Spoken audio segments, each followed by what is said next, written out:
आप सभी विद्यार्थियों का इस YouTube चैनल रामजीलाल क्लासेस में स्वागत है। हम लोग चैप्टर नंबर 3 विद्युत धारा के न्यूमेरिकल पढ़ रहे थे, जिसमें से फर्स्ट वीडियो में हमने कुछ सवाल पढ़ाए थे करीब 26 नंबर तक। उसी के आगे आज सवाल में बातें करनी हम लोगों ने 27 नंबर से। प्रश्न है, एक ही धातु है कि 3 तारों की लंबाइयों तथा द्रव्यमानों का अनुपात क्रमशः 3:2:1 है तथा 1:2:3 है। किसका किसका? लंबाइयों का और द्रव्यमानों का अनुपात दिया हुआ है। ये अपनी लंबाइयों का अनुपात है और द्रव्यमानों का अनुपात है। कितना अनुपात दिया हुआ है? 1:2:3 है द्रव्यमान का और लंबाई का है 3:2:1। उल्टा तरीके से कह रहा है इन तारों के प्रतिरोधों का अनुपात ज्ञात है। दिया है वो लिख लेते पहले। दिया क्या है? दिया है L1 अनुपात L2 अनुपात L3। लंबाइयों का अनुपात 3:2:1 है। तो 3:2:1 और जो इनके द्रव्यमानों का अनुपात है, द्रव्यमान अनुपात के देखेंगे M1 अनुपात M2 अनुपात M3। वो अनुपात दिया हुआ है 1:2:3। 1:2:3 पूछा क्या गया है?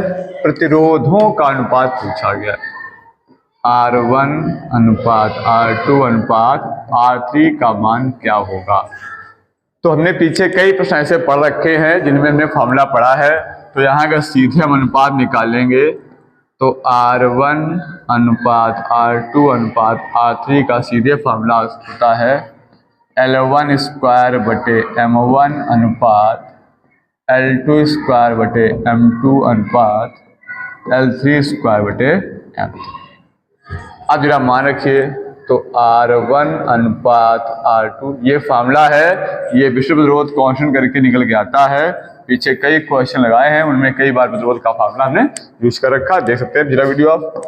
R3 बराबर L1 आपका यहाँ से जाएगा 3 और 3 का स्क्वायर हो जाएगा 9। 3 का स्क्वायर 9 बटे M1 का मान 1 अनुपात L2 स्क्वायर, L2 मान 2 है तो 2 का स्क्वायर 4 और बटे M2 कितना हो जाएगा आपका 2 अनुपात L3 का मान 1 है तो 1 का स्क्वायर 1 हो जाएगा बटे M3 का मान जाएगा 3। तो यहां से ले सकते हैं हम लोग R1 अनुपात R2 अनुपात R3 बराबर, ये 2 से कैंसिल हो जाएगा तो ये बचेगा 9 अनुपात 2 अनुपात 1 बटे 3। अगर यहाँ 3 लासा ले लेंगे तो ये हो जाएगा R1 अनुपात R2 अनुपात R3 बराबर 9 तिया 27 अनुपात 3 दूनी 6 अनुपात 1 बटे 3 छोड़ देंगे। तो यहाँ चूंकि इसका बटे कर लेंगे, कंपेरिजन करेंगे तो R1 अनुपात R2 अनुपात R3 का मान आएगा 27 अनुपात 6 अनुपात 1। या कैलकुलेशन में कुछ गड़बड़ हुआ तो एक बार चेक कर सकते हैं। बाकी चलते हैं अगले प्रश्न की ओर। सवाल नंबर 28। ये भी अच्छा सवाल है। इसमें लिखा गया 20 सेंटीमीटर लंबे तार को खींचकर इसकी लंबाई में 25% की वृद्धि की जाती है तो नए तार के प्रतिरोध में प्रतिशत वृद्धि की गणना कीजिए। कह रहा है लंबाई के बढ़ा दें 25% तो जो नई तार का जो प्रतिरोध बनेगा उसमें कितनी वृद्धि हो जाएगी। तो अगर हम ये देखें कि पहले तार की लंबाई कितनी है 20 सेंटीमीटर है, इसको मान लिया हमने L1। अब कह रहा है इसकी लंबाई में 25% की वृद्धि करनी। क्योंकि लंबाई में 25% की वृद्धि करने पर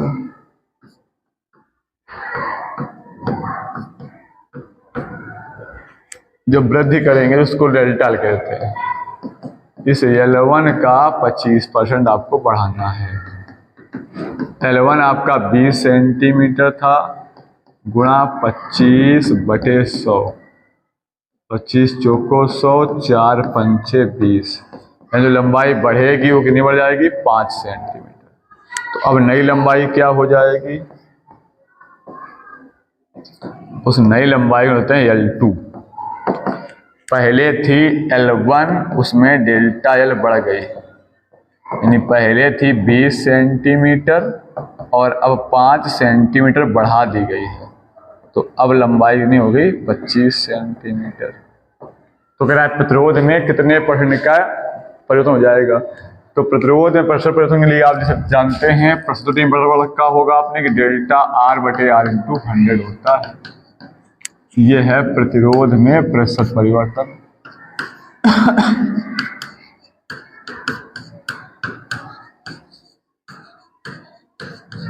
इसको हम ऐसे तक वृद्धि की बात कर रहा है तो डेल्टा R होता है R2 माइनस R1 बटे प्रारंभिक R1 गुणा 100, इसका मान। और इसको अगर बटे करेंगे तो हो जाएगा R2 बटे R1 माइनस 1, चूंकि अगर बटे करेंगे R2 बटे R1 हो जाएगा, यहाँ R1 से R1 कट जाएगा, गुणा 100। ये वो मान पूछ रहा है। तो R2 बटे R1 का मान पहले आपको निकालना पड़ेगा, तो इसके लिए आप फार्मूला पढ़ चुके हैं। क्या फार्मूला पढ़ रखा आपने है, जब पदार्थ वही रहेगा तो R1 बटे R2 के लिए कई सवाल पढ़े आपने, L1 बटे L2 का होल स्क्वायर जाता है। तो R1 बटे R2 बराबर L1 का मान था 25 सेंटीमीटर आपका,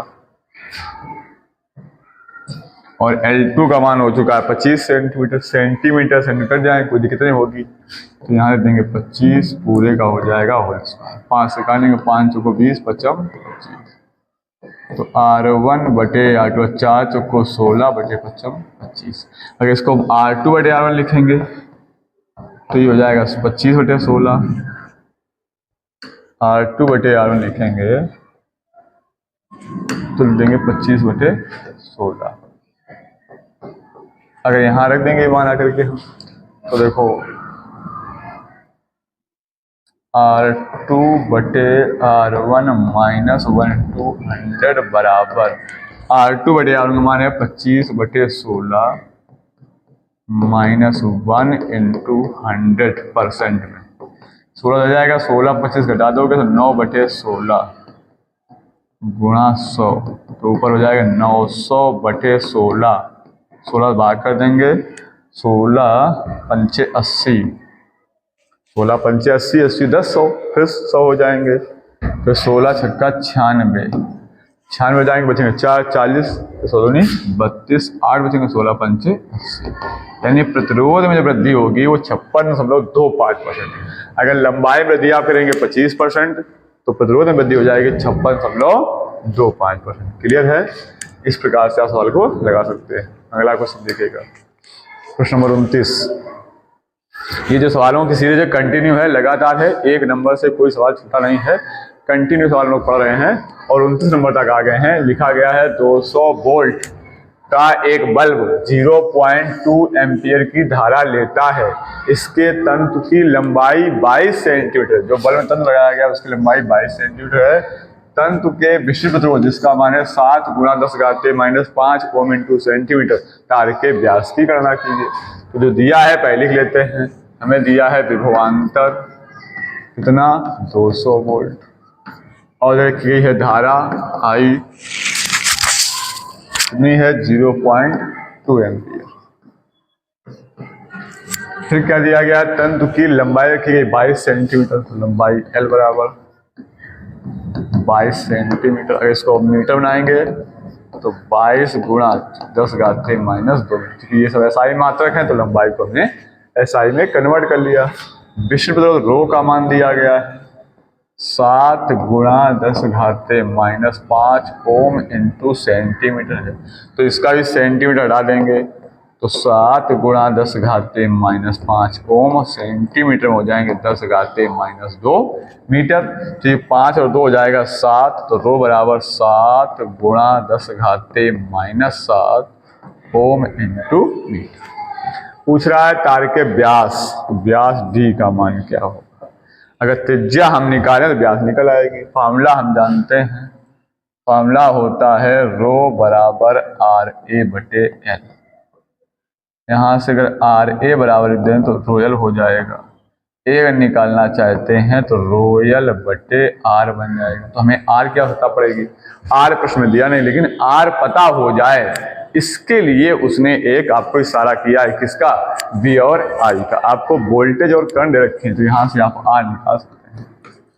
किसी चालक तार के सिरों पर उत्पन्न विभवांतर ताव से प्रवाहित धारा के अनुपात को वैद्युत प्रतिरोध कहते हैं। तो R बराबर V आपके पास है 200, I का मान है 0.2, पॉइंट आओगे 0 बढ़ जाएगा, 2 से काटोगे 100 हो जाएगा, ये 100 10 सामान 1000 या 10⁻³ ओम भी लिख सकते हैं। ये आ जाएगा R का मान। अब जब रखते हैं A को लिख देंगे आप पाई R² बराबर, मान रखिए रो का मान रखेंगे। रो का मान है 7 गुणा 10⁻⁷। L का मान है 22 गुणा 10⁻⁻² डिवाइड बाई R। R का मान है 10⁻³ तो पाई का मान देंगे 22/7 इंटू R² बराबर 7 गुणा 22 गुणा घाते देख लीजिएगा, ऊपर हो जाएंगे माइनस की 7 2 9, तो 3 जाएंगे ऊपर, यही माइनस के जाएंगे 9 3 12, 10⁻⁻12 हो जाएगा। ये 22 से 22 कैंसिल हो जाएगा, तो R² बराबर 7 7 49 गुणा 10⁻⁻12। इसको होते हैं ऐसे, अगर आप रूट इसको हटा देंगे 49 गुणा 10⁻⁻12 बाहर निकालेंगे तो 49 7 आ जाएगा, 10⁻⁻6 आ जाएगा। घाते के बारे में चेक करना, देख लेना सही लिखे सब कुछ। तो ये हो जाएगा R का मान मीटर में। अगर इसका व्यास चाहिए आपको तो व्यास रहा होता है 2 गुणा 2R, 2R का मान 7 गुणा 10⁻⁻6, 7 दूनी 14 गुणा 10⁻⁻6। तो इस प्रकार से हम व्यास निकाल सकते हैं। सवाल कैसे लगाना है समझ चुके हैं, कौन से फॉर्मूला हमने कहाँ पर कैसे यूज किया है, क्लियर है। चलिए अगले क्वेश्चन की ओर। 30 नंबर देखा है, कार्बन के एक गुटके का साइज 1 सेंटीमीटर गुणा 1 सेंटीमीटर गुणा 50 सेंटीमीटर, यानी जो गुटका है उसमें लंबाई चौड़ाई ऊंचाई तीनों चीजें हैं, ठीक है। 1 सेंटीमीटर गुणा 1 सेंटीमीटर गुणा 50 सेंटीमीटर। प्रतिरोध ज्ञात करना है। फर्स्ट नंबर गुटके के वर्गाकार सिरों के बीच, और सेकंड नंबर का 2 आयताकार विपरीत फलकों के बीच, यानी कुछ इस प्रकार से गुटका रहा होगा।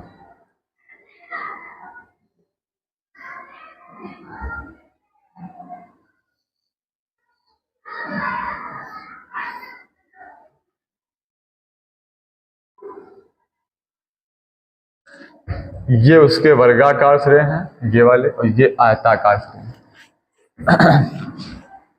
ये आपका 1 सेंटीमीटर और 1 सेंटीमीटर ये रहा होगा, और ये वाला रहा होगा 50 सेंटीमीटर, ये साइड 50 सेंटीमीटर होगा। अब कह रहा है कार्बन गुटका है, इसका साइज 1 सेंटीमीटर बड़ा है। ये वाला अगर आप साइज लेते हैं, ये वाला ये वर्गाकार है, आपको कह रहा है। इस सिरे की बात करें, ये वाला सिरा का, इधर से देख लीजिएगा, ये आपका ये जो वर्गाकार सिरा है, इस सिरे में एक तो यानी वर्गाकार तरीके नहीं बुझाए बराबर, तो ये वाला होगा 1 सेंटीमीटर 1 सेंटीमीटर। तो फर्स्ट नंबर जब बात उसने दे रखा है कि विष्णु दिया कार्बन का रो का मान कितना दिया गया है, 3.5 गुणा 10⁻⁻3, 3.5 गुणा 10⁻⁻3, वो भी ओम इंटू सेंटीमीटर में, तो उसको मीटर बना लेंगे। 1 सेंटीमीटर 10⁻⁻2 मीटर, ये हो जाएगा 3.5 इंटू 3 और -2 -5 ohm into metre. First number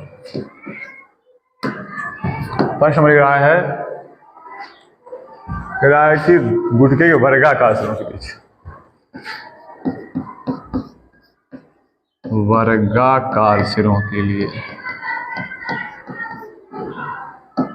वक्त तभी बनेगा जब वर्ग का जब भुजा दोनों बराबर, भुजा गुणा भुजा, जो एरिया बनेगा ए वो बनेगा 1 सेंटीमीटर गुणा 1 सेंटीमीटर, तो ये क्षेत्रफल बन जाएगा 1 सेंटीमीटर स्क्वायर और 1 सेंटीमीटर स्क्वायर में होते हैं 10⁻⁻⁴ मीटर स्क्वायर। जब ये वर्गाकार से ले लेंगे तो ये आपकी ऊंचाई नहीं, या कह सकते हो आप L बन जाएगा बचेगा। यहाँ पे L का मान हो जाएगा 50 सेंटीमीटर, तो 50 × 10⁻⁻² मीटर बन जाएगा। एक जीरो से घात कम हो जाएगी तो 5 × 10⁻⁻⁴। उसने पूछा क्या है, पूछा है प्रतिरोध R का मान क्या होगा। आप बराबर फार्मूला जानते हैं, ρl बटे A। इस फार्मूले में मान रखेंगे, रो का मान को प्रश्न दे रखा है 3.5 × 10⁻⁻5 गुणा L। L का मान हो गया ये 5 × 10⁻⁻1 यहाँ रख लेंगे, बटे A का मान क्या रखोगे आप 10⁻⁻⁴। तो R बराबर 5 से मल्टीप्लाई करो, 5 25, 5 से 15, 2 17, तो हम लोग जाएगा 1 नंबर गुणा गाजरे के ऊपर जाएंगे तो 5 1 6 6 में 4 जाएंगे -2 यहाँ से लगा था। अगर धनों डालना चाहो आप तो धनों इसका सकते हो, गाते हैं डालना चाहो तो 0.175 प्रतिरोध का मात्रक ओम। ये आ जाएगा 2 वर्गाकार फलकों के बीच। अब प्रश्न कह रहा है कि सेकंड नंबर पूछा 2 आयताकार विपरीत फलकों के बीच। अब उसको चाहिए 2 आयताकार विपरीत फलकों के बीच, तो ये बनेगा आयताकार वाला। ये अब कैसा है, आयताकार है। अब इसकी ये भुजा तो 1 सेंटीमीटर थी, ये 1 सेंटीमीटर थी, ये वाली नहीं है 50 सेंटीमीटर। तो आयत क्षेत्रफल क्या होता है, आयत क्षेत्रफल लंबाई गुणा चौड़ाई होता है। सेकंड नंबर आयताकार फलकों के लिए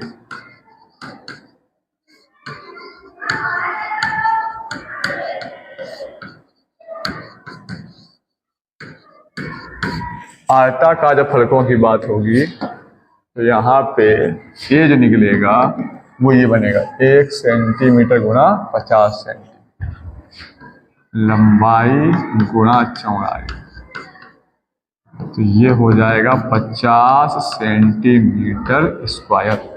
और सेंटीमीटर स्क्वायर के मीटर स्क्वायर बनाएंगे तो 50 × 10⁻⁻⁴ मीटर स्क्वायर। ये जो घात कम हो जाएगी तो 5 × 10⁻⁻3 मीटर। अब लंबाई क्या बचेगी, लंबाई बचेगी 1 सेंटीमीटर। तो यहाँ पे L बराबर हो जाएगा पूरे आयतन के लिए लंबाई हो जाएगी 1 सेंटीमीटर या 1 × 10⁻⁻2। फिर से क्या चाहिए उसको, प्रतिरोध का फॉर्मूला लगाएंगे, वही रो बराबर RL बटे A। गुटका उसी पदार्थ का है तो रो नहीं चेंज होगा, तो रो का मान वही बना रहेगा। दिया 5 × 10⁻⁻5, L का मान चेंज हो गया 10⁻⁻2 हो गया है, और A का मान है 5 × 10⁻⁻3। 5 से काटेंगे 5 से 35 हो जाएगा 0.7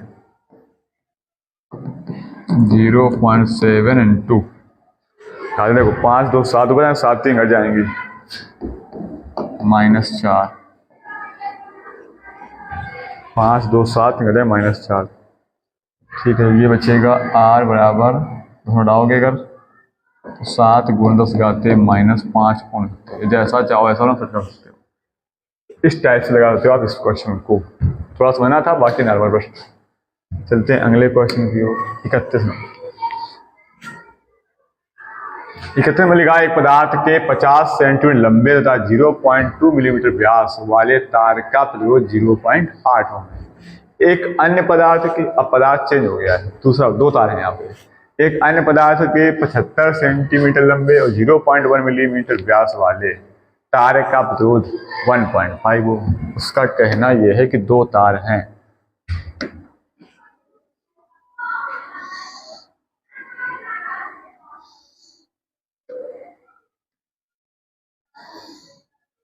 एक तार आपका ये है और दूसरा एक तार और आपके पास है।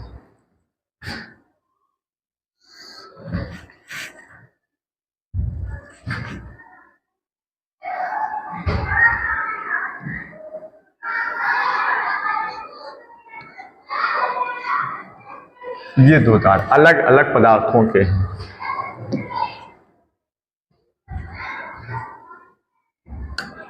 अब वो कह रहा है कि ये जो तार है इसकी लंबाई है L1 मान लो, वो है 50 सेंटीमीटर, और जो इस तार की लंबाई है L2 वो है 75 सेंटीमीटर।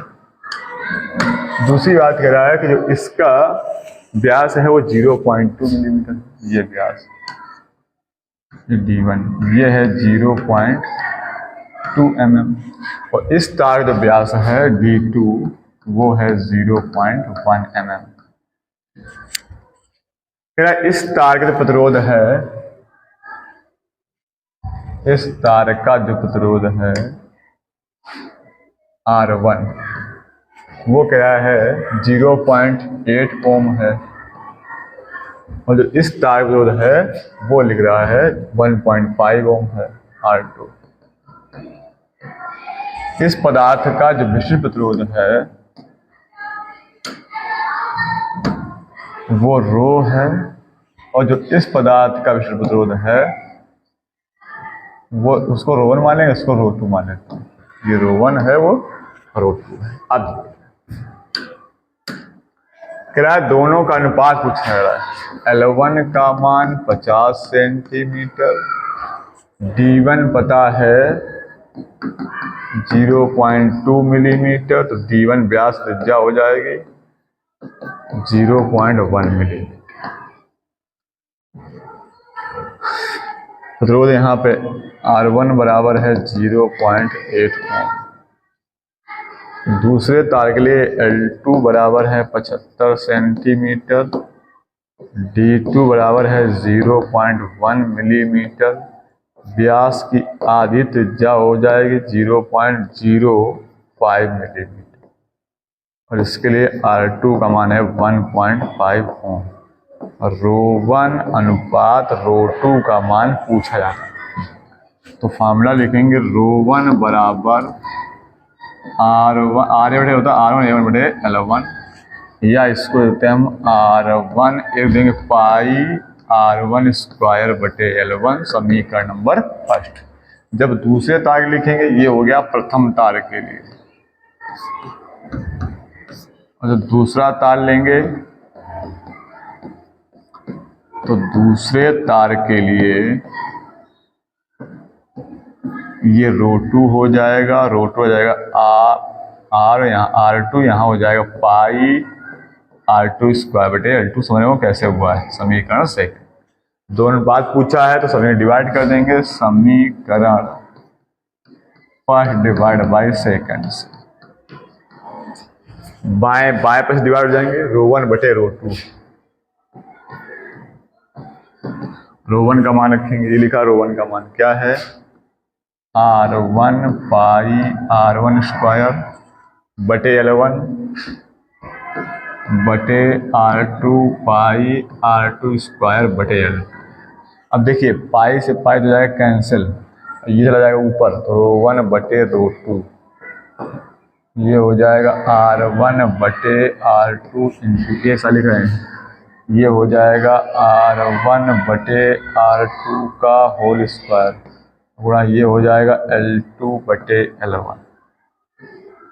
अब रो1 बटे रो2 बराबर R1 बटे R2, R1 का मान लिख दीजिएगा, R1 का मान है 0.8 बटे R2 मांगना है 1.5 गुणा R1 बटे R2, R1 स्मॉल R1 है 0.1, दोनों मिलीमीटर कोई दिक्कत नहीं है, और R2 है 0.05, इसका क्या है होल स्क्वायर, गुणा L2 बटे L1, L2 था 75, L1 था 50, चेक कर सकते हो आप, 75 बटे 50। अब जरा कट करिए, ये पॉइंट से पॉइंट खत्म हो जाएगा, 8 बटे 15 गुणा, जीरो डालेंगे, पॉइंट से पॉइंट खत्म, 5 दूनी 10, 2 स्क्वायर 4 बटे 1, इसको काट देंगे 5 से, 25, 5 से काटेंगे तो 15 बना 75, और 5 से 10 बना 50। ये भाई क्या हो गया,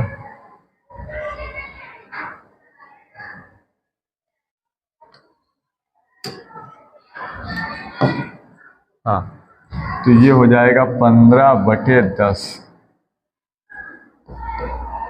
अब देखो ये 15 से 15 कैंसिल हो जाएगा, 2 से काटेंगे तो 2 दूनी 4, 2 पंचे 10, 8 में 16/5, तो रो 1/रो 16/5। अगर इसे अनुपात लिखना है, रेशियो, तो लिख सकते हैं रो 1 अनुपात रो 2 बराबर 16/5। ये आपका आंसर हो जाएगा फाइनल। तो यहाँ दोनों तार अलग अलग धातु के थे, अलग अलग पदार्थ के थे, इसलिए प्रश्न अलग अलग था, उन दोनों अनुपात पूछा गया था, वो अनुपात को निकाल दिए। चलते हैं अगले क्वेश्चन की ओर। सवाल नंबर 32 लिख रहा है, टंगस्टन के तंतु का 200 डिग्री सेंटीग्रेड पर प्रतिरोध 148 ओम है। टंगस्टन का प्रतिरोध ताप गुणांक 0.0045 डिग्री सेंटीग्रेड है। तो 0 डिग्री सेंटीग्रेड और 5 डिग्री सेंटीग्रेड प्रतिरोध क्या होंगे? आपको पता होगा कि कोई चालक तार होता है, ये ताप पर डिपेंड करता है किसी चालक तार का प्रतिरोध, और उसके लिए एक आपने समीकरण पर रखा होगा RT बराबर R01 प्लस अल्फा टी। प्रश्न कहा है कि टंगस्टन तंतु का 200 डिग्री सेंटीग्रेड पर प्रतिरोध 148 हो। इसका मतलब क्या है, जब R 200 होगा, T बराबर 200 डिग्री सेंटीग्रेड लेंगे, उस समय प्रतिरोध 148 ओम है। कह रहा है कि टंगस्टन का प्रतिरोध ताप गुणांक अल्फा होता है। इस अल्फा का मान 0.0045 है, तो 0.0045 प्रति डिग्री सेंटीग्रेड है, प्रति डिग्री सेंटीग्रेड। चलिए, अब कह रहा 0 डिग्री सेंटीग्रेड, तो जब ताप होगा T बराबर 0 डिग्री सेंटीग्रेड, उस समय बताओ जो R0 होगा उसका मान क्या होगा, और जब ताप का मान हो जाएगा 500 डिग्री सेंटीग्रेड, उस समय प्रतिरोध R500 का मान क्या होगा। तो जो दिया है पहले उसका यूज करते हैं। हमें फार्मूला पता ही है, क्या फार्मूला है कि RT बराबर होता है R01 प्लस अल्फा टी। ये फार्मूला होता है प्रतिरोध और ताप पर निर्भरता का। तो लिखेंगे T बराबर, जो दिया उससे बात करते हैं, 200 डिग्री सेंटीग्रेड पर। फार्मूला लिखा हमने RT बराबर R01 प्लस अल्फा टी, रखते हैं मान, T का मान रखेंगे 200, और जहाँ जहाँ T मिलेगा वहाँ रख देंगे 200 अल्फा, और यहाँ हो गया 200। तो R200 का मान है 148 बराबर R01 प्लस अल्फा का मान है 0.0045 गुणा 200, तो 148 बराबर R01 प्लस, इसका मल्टीप्लाई कर देंगे, 45/90 हो जाएगा, 0.90 हो जाएगा। तो ये हो जाएगा 148 बराबर R0 जोड़ेंगे 1.9, इसका डिवाइड करें तो R0 मान निकल आएगा, तो R0 बराबर हो जाएगा 148/1.9। प्रतिरोध का मात्रक ओम होता है, जरा मान के भाग करते इसका।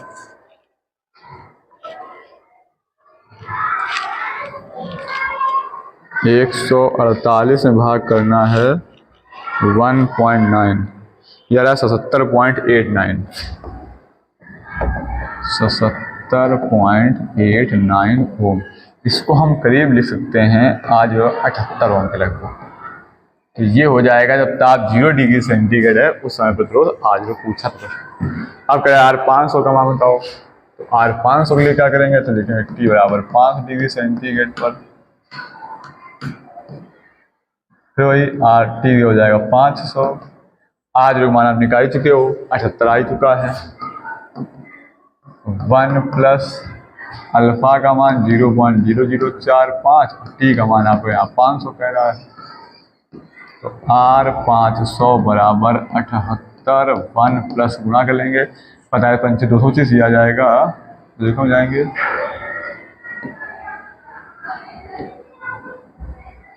ये हो जाएगा 2.25 2.25, तो R500 बराबर 78 गुणा, ये हो जाएगा 3.25, तो गुणा कर लेते हैं 78 में,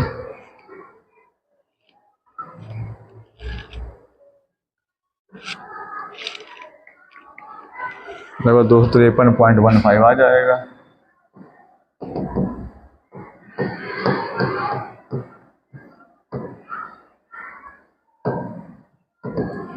देखिए ये हो जाएगा 500 डिग्री सेंटीग्रेड पर और 0 डिग्री सेंटीग्रेड पर। चलिए अगले क्वेश्चन की ओर चलते हैं हम लोग। प्रश्न नंबर 34 दिखा, किसी फिलामेंट का 100 डिग्री सेंटीग्रेड पर प्रतिरोध 100 ओम और 4 डिग्री सेंटीग्रेड पर 200 ओम, तो फिलामेंट के प्रतिरोध ताप गुणांक की गणना कीजिए। तो ये भी इसी टाइप सवाल है, आप निकाल सकते हैं। इसमें पहले लिखना चाहो तो T1 बराबर 100 डिग्री सेंटीग्रेड, तब प्रतिरोध देना R1 बराबर 100 ओम, और जब ताप हो गया है 4 डिग्री सेंटीग्रेड तो T2 बराबर हो जाएगा 400 डिग्री सेंटीग्रेड, तब प्रतिरोध हो जाएगा R2 बराबर क्या रहा है 200 ओम। तो कह रहा है फिलामेंट का ताप गुणा अल्फा पूछ रहा है, तो अल्फा कैसे फार्मूला बना सकते हो, निकाल करके हल करेंगे। तो अल्फा का फार्मूला अगर कैलकुलेशन करें हम R1 T2 करके निकल आएगा। फार्मूला निकाल लें इसका हम हल करके।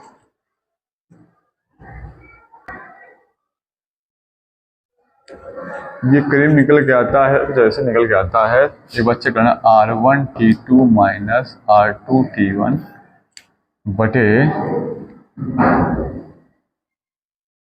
T1 माइनस T2 निकालना पड़ता है इसी फार्मूले से, थोड़ा सा एक बार चेक करना पड़ेगा। खैर देख लो, अगर फार्मूला मिल जाए तो आप चेक कर लीजिएगा, नहीं तो फिर इसको हम फार्मूला निकाल तो बता देंगे बाद में। सवाल देखिएगा, एक प्लेटिनम प्रतिरोध ताप मापी में लगी कुंडली का प्रतिरोध 0 डिग्री सेंटीग्रेड ताप पर 3 ओम है। जब ताप T बराबर 0 डिग्री सेंटीग्रेड है तो R0 बराबर कह रहा है 3 ओम है। कह रहा है कि तथा 100 डिग्री सेंटीग्रेड ताप पर, जब ताप 100 डिग्री सेंटीग्रेड हो जाएगा R100, तब कह रहा 3.75 ओम है। किसी अज्ञात ताप पर नहीं पता है, अज्ञात ताप T डिग्री सेंटीग्रेड है तो उसमें RT हो जाएगा। तब कह रहा है इसका मतलब 3.15 ओम है। तो कह रहा है कि अज्ञात ताप गणना की जो ताप T का मान क्या हो जाएगा, तो इसके लिए फार्मूला निकल के आता है T बराबर उसी फार्मूले से RT माइनस R0 बटे R100 माइनस R0 गुणा 100, ये निकल के आता है फार्मूला। ताप अज्ञात ताप का ताप निकालना हो तो T बराबर RT का मान आप दे रखा प्रश्न में 3.15 माइनस लिखा R0 का मान है 3 ओम बटे R100 का मान है 3.75 माइनस R0 का मान है 3 गुणा 100, घटाएं 3 से 3 घट जाएंगे 0.15 बचेगा। तो ये 3 से 3 घट जाएगा 0.75 गुणा 100, पॉइंट से पॉइंट कैंसिल, 15 पना 75, 20 पंचे 100, 50 आ जाएगा 20 डिग्री सेंटीग्रेड। ये उस अज्ञात ताप का ताप आ जाएगा जिसका ताप हमें नहीं पता है। अगला क्वेश्चन देखिएगा, देखा एक बिजली की प्रेस का प्रतिरोध 44 ओम है, इसमें बहने वाली धारा का मान 5 एम्पियर है, तो सामर्थ्य क्या होगी। प्रतिरोध दिया है, दिया क्या हमें है, बिजली के प्रेस का प्रतिरोध तो कहते हैं R कितना है 44 ओम, और जो धारा बह रही है I वो कितनी है 5 एम्पियर। तो कह रहा है सामर्थ्य क्या होगी, सामर्थ्य P होती है, P क्या होगी। तो P का एक फार्मूला होता है, धारा और प्रतिरोध के पदों में आपने पढ़ रखा होगा I² इंटू R। इस फार्मूले में मान रखेंगे तो I का मान है 5, 5 का स्क्वायर गुणा R का मान है 44, 25 गुणा 44 गुणा कर लेंगे, 25 चौको 100, हाथ लगेंगे 10, फिर 25 चौको 100, 10 110 यानी 1100, और सामर्थ्य का मात्रक होता है वाट। 1100 वाट उस बिजली के प्रेस की सामर्थ्य हो जाएगी। ये सिंपल प्रश्न था। अगला प्रश्न देखते हैं, प्रश्न नंबर 39। 60 यहाँ डब्ल्यू लिखा होगा, 60W 100W, 60W 220 V तथा 100W और 220 V ये दो बल्ब 220 वोल्ट की मेन से संबंधित किए गए हैं। धारा की गणना धारा गणना ये श्रेणी क्रम में जोड़कर प्रभावित होने धारा का मान ज्ञात कीजिए। 2 बल्ब आपके पास है, तो पहला बल्ब है उसकी पावर है 60 वाट, वोल्टेज उसका 220 वोल्ट। दूसरा बल्ब है उसका पावर 100 वाट और उसका भी वोल्टेज कितना है 220। श्रेणी क्रम में जोड़े गए दोनों बल्ब। पहले का प्रतिरोध निकाल लेते हैं। तो पहले बल्ब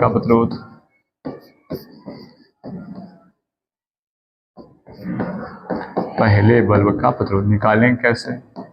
तो सामर्थ्य का फॉर्मूला एक होता है P बराबर V²/R। यहाँ कर लेंगे P1 V1 R1, चूंकि पहले बल्ब की बात हो रही है, R1 निकालना है तो R1 बराबर हो जाएगा V1²/P1। तो V1 का स्क्वायर करना है तो V1 है आपके पास 220, स्क्वायर करेंगे 2 बार 220 गुणा 220/P1। P1 का मान है 60। जीरो खत्म हो जाएगा, 2 से भाग करें 2 3 6 11 दूनी 22। तो 11 22 242, 2420/3। ये हो गया पहले बल्ब का प्रतिरोध। अब निकालते हैं दूसरे बल्ब का प्रतिरोध। एक बार कैमरा चेक कर लें, चल रहा है। तो दूसरे बल्ब का प्रतिरोध क्या हो जाएगा?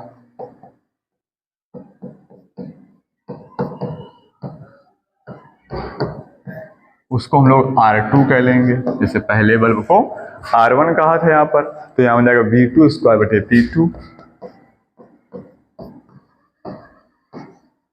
तो V2 है 220 गुणा 220 और P2 का मान हो गया है 100। 2 0 1 खत्म, तो R2 बराबर हो जाएगा ये 22 22 484 ओम। ये हो गया दूसरे बल्ब का प्रतिरोध। अब क्या दोनों को श्रेणी क्रम में जोड़कर, तो श्रेणी क्रम में जोड़ने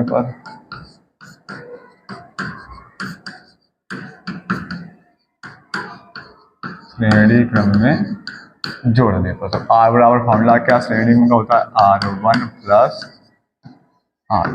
R1 आपका आया है 2420/3 प्लस R2 आया 484। एलसीएम 3 आ जाएगा तो 2420 प्लस 3 का मल्टीप्लाई कर देंगे, 3 चौको 12, 3 8 24, 1 25 25, 3 चौको 12 2 14। ये हो जाएगा 2 5 2 7 4 4 8 2 3/3। अब कह रहा है 220 वोल्ट में जोड़े गए हैं, धारा क्या हो जाएगी?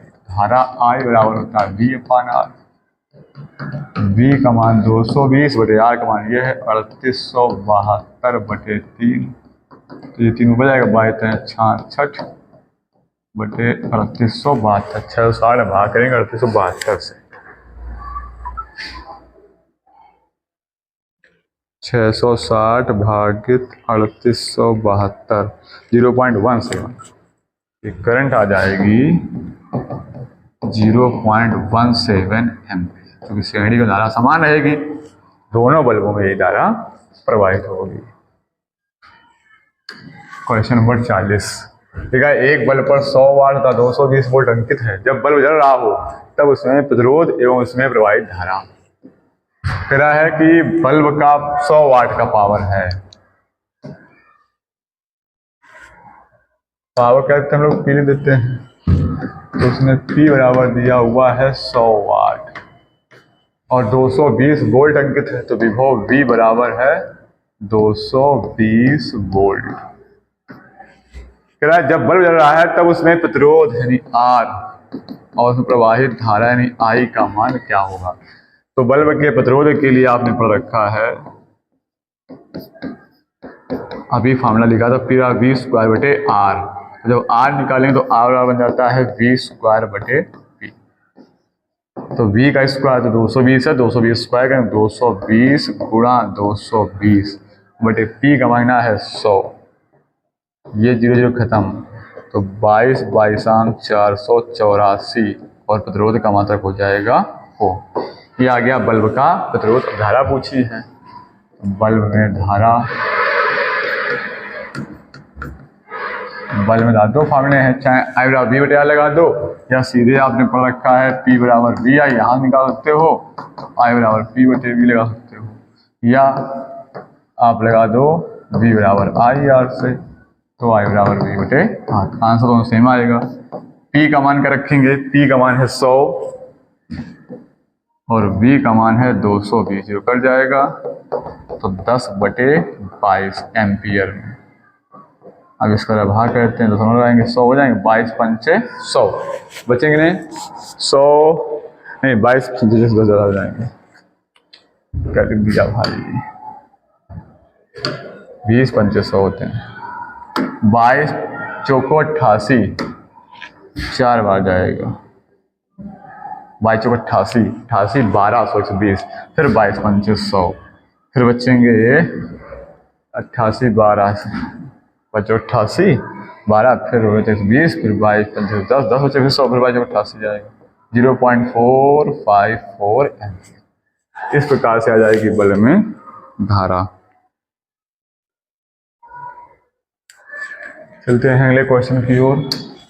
41 क्वेश्चन लिखा है 40 W और 100 W के दो बल्ब 220 वोल्ट का आगे बनाए गए हैं, जिनके फिलामेंट प्रतिरोध अधिक होगा अनुपात। तो देखो 220 दोनों लगाए गए हैं, P1 बराबर है 40 वाट और P2 बराबर है 100 वाट, दोनों को 220 वोल्ट का ही वोल्टेज दिया गया है। तो पहले बल्ब निकाल लो प्रतिरोध, पहले या सीधे बताना चाहो तो निकाल कर सकते हो, या सीधे देखो P बराबर होता है V² बटे R, अगर V नियत है तो P इज प्रोपोर्शनल 1/R। तो ये कह रहा है कि जिस बल्ब की सामर्थ्य ज्यादा उसका विरोध कम होगा, व्युत्क्रम अनुपाती है ना विरोध के, जिसकी सामर्थ्य ज्यादा उसका विरोध कम, जिसकी सामर्थ्य कम उसका विरोध अधिक हो जाएगा। तो यहाँ से आप देख सकते हैं कि एक 40 वाट वाला है, 100 वाट वाला, 100 वाट वाले बल्ब का पावर ज्यादा है तो प्रतिरोध कम हो जाएगा, 40 वाट वाले बल्ब का सामर्थ्य कम है तो प्रतिरोध अधिक हो जाएगा। तो चूंकि 40 वाट वाले बल्ब का प्रतिरोध अधिक होगा, या अपने निकाल कर लो, दोनों निकालिएगा, R1 का मान R2 का मान, कैसे निकालोगे, इस फॉर्मूले से निकालोगे, निकाल। अब कह रहा है कि इनका अनुपात क्या होगा, तो देखिए यहाँ से फॉर्मूला बन जाएगा P1 बटे P2, क्योंकि V कांस्टेंट है, बराबर R2 बटे R1। तो P1 का मान है 40 बटे P2 का मान है 60, R2 बटे R1 जीरो कर जाएगा, 2 से भागे 2 दूनी 4, 2 3 6, ये हो जाएगा 2/3 बराबर R2 बटे R1। अगर इसको उल्टा करेंगे तो लिख सकते हैं R1 बटे R2 बराबर, उल्टा करेंगे 3/2। अनुपात लिखना है, लिख सकते हैं R1 अनुपात R2 बराबर 3/2। ये आ जाएंगे दोनों प्रतिरोधों का, बल्बों के प्रतिरोधों का अनुपात आ जाएगा। तो ऐसे कुछ हमने क्वेश्चन आपको 82 नंबर तक कंप्लीट कराए हैं। शेष जो उसके क्वेश्चन हैं वो हम आगे कंप्लीट कराएंगे, तब तक कंप्लीट करिएगा। सवाल ये